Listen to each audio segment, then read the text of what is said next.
Om Shanti. Today we shall study about last topic of respiratory system, and that is artificial respiration. कृत्रिम श्वसन.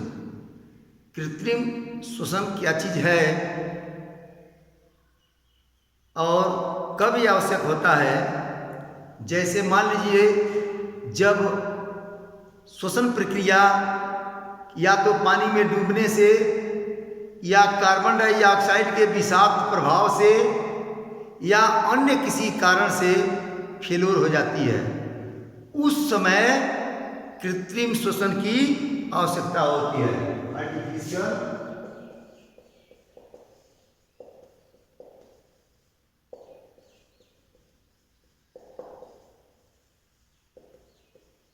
Artificial respiration की आवश्यकता होती है. तो अब कृत्रिम श्वसन जब हमारा नॉर्मल रेस्पिरेशन जैसे होता है, तो नॉर्मल रेस्पिरेशन के फेल होते ही तत्काल एक कृत्रिम श्वसन की प्रक्रिया की जाती है, अर्थात उसको कृत्रिम श्वसन आर्टिफिशियल रेस्पिरेशन तत्काल यथाशीघ्र ही दी जाती है. सबसे अधिक प्रयोग की जाने वाली विधि थोरेक्स कैविटी को इंक्रीज और डिक्रीज करने वाली विधि है. अर्थात ये जो चेस्ट कैविटी है, इसको इंक्रीज और डिक्रीज करने वाली विधि जो है ज़्यादातर इस आर्टिफिशियल रेस्पिरेशन में प्रयोग की जाती है, इसलिए कि वायु फेफड़े के अंदर आसानी से जा सके और बाहर निकल सके. जब हम थोरेटिक कैविटी को इंक्रीज करेंगे तो इसका आयतन जब बढ़ेगा तो हवा इसके अंदर जाएगी, और जब इसको डिक्रीज करेंगे तो हवा बाहर निकलेगी. इसलिए ज़्यादातर इस विधि का प्रयोग आर्टिफिशियल रेस्पिरेशन में होता है.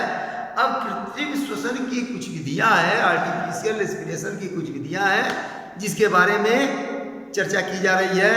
पहला है Schaefer's method, a method of artificial respiration in which the patient is placed face downward, pressure then being rhythmically applied with the hands to the lower part of the thorax, also called Shepherd method.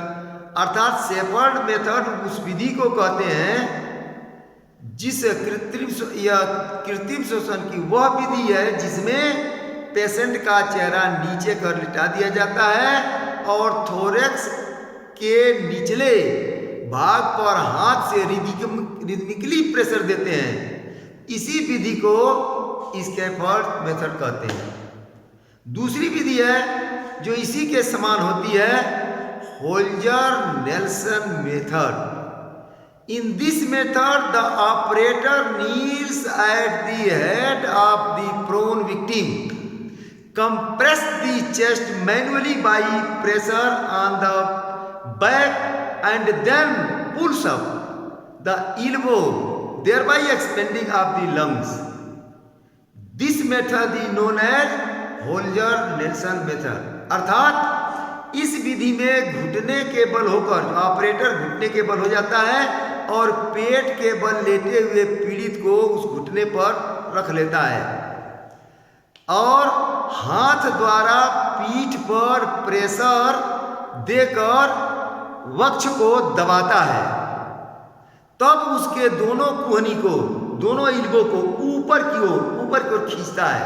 जब ऊपर की ओर खींचेगा तो उसके खींचने से फेफड़े जो है फैल जाते हैं.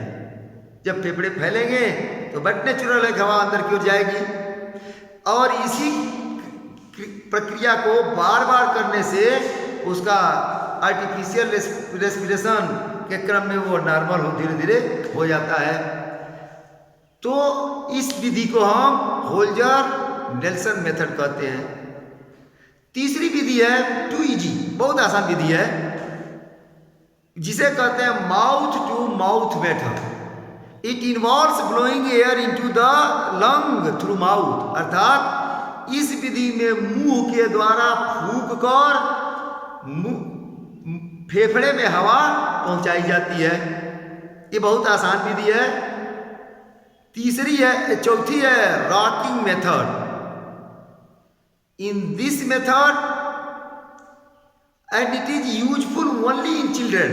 ये चिल्ड्रन के लिए बहुत ही उपयोगी विधि है। This method consist of laying the patient on A stretcher which is rotated on axis about its middle on a trestle and rocking up and down rhythmically। यानी पेशेंट को स्ट्रेचर पर में डालकर बीच के सहारे से उसको रोटेट कर नीचे और ऊपर नियमित रूप से हिलाते हैं, इसलिए कि एब्डोमिनल कैविटी पुश होने लगती है और एब्डोमिनल कैविटी के पुश होने से डायाफ्राम ऊपर और नीचे एकांतर क्रम में फ्लैसिड अर्थात ढीला हो जाता है। तो इस विधि को रॉकिंग मेथड कहते हैं। उसके बाद से पांचवी विधि है इंस्ट्रूमेंटल मेथड। इसके अंतर्गत इंस्ट्रूमेंटल मेथड के अंतर्गत Drinker's method, Bragg Paul's method and iron lung method आते हैं। But these methods can be carried out in the hospital only. लेकिन ये मेथड का जो इनका प्रयोग केवल हॉस्पिटल में किया जाता है और ऊपर वाले जो भी मेथड बताए गए हैं उसका प्रयोग हम कभी भी कहीं भी इस श्वास के फेलर होते समय कर सकते हैं। लेकिन instrumental method is only carried out in the hospital। ये रहा आज का रेस्पिरेटरी सिस्टम का आखिरी topic, artificial respiration. Om Shanti.